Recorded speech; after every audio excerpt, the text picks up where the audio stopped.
তুমি বাংলাদেশ থেকে আমেরিকা চলে যাও, সিনারি দেখে 10টা মিনিট শান্তি পাবা। কক্সবাজারে গিয়ে ঢেউয়ের মধ্যে গেলে কিছুক্ষণ তুমি আনন্দ করবা, 10 দিন পরে সেই কক্সবাজার তোমার কাছে বোরিং লাগা শুরু হয়ে যাবে, সে সিডনি তোমার কাছে বোরিং লাগা শুরু হয়ে যাবে, মালদ্বীপ তোমার কাছে বোরিং লাগা শুরু হয়ে যাবে। কারণ বারবার দেখতে একটা জিনিস ভালো লাগে না।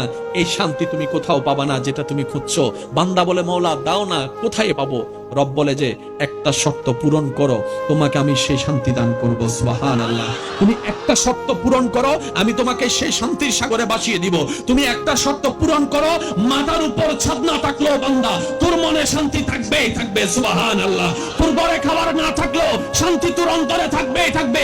বান্দা বলে, মওলা আমি শান্তি খোঁজার জন্য ঘর বানিয়েছি, শান্তিটা পাই নাই, বিয়ে করেছি, শান্তিটা পাই নাই, সন্তান এনেছি, শান্তিটা পাই নাই, ব্যবসা করেছি, শান্তিটা পাই নাই, আমি রিকশা ছেড়ে বাজারও গাড়িতে চলেছি, শান্তিটা পাই নাই। তুমি কি বলছো মওলা, এগুলা ছাড়াও শান্তি পাওয়া যায়? রব বলে যে হ্যাঁ, পাওয়া যাবে, পাওয়া যাবে। যখন আমি দিব, ঘরের উপর মাথার উপর ছাদ লাগবে না, তোর অন্তরে শান্তি লাগবে। বান্দা বলে, মওলা শর্তটা কি?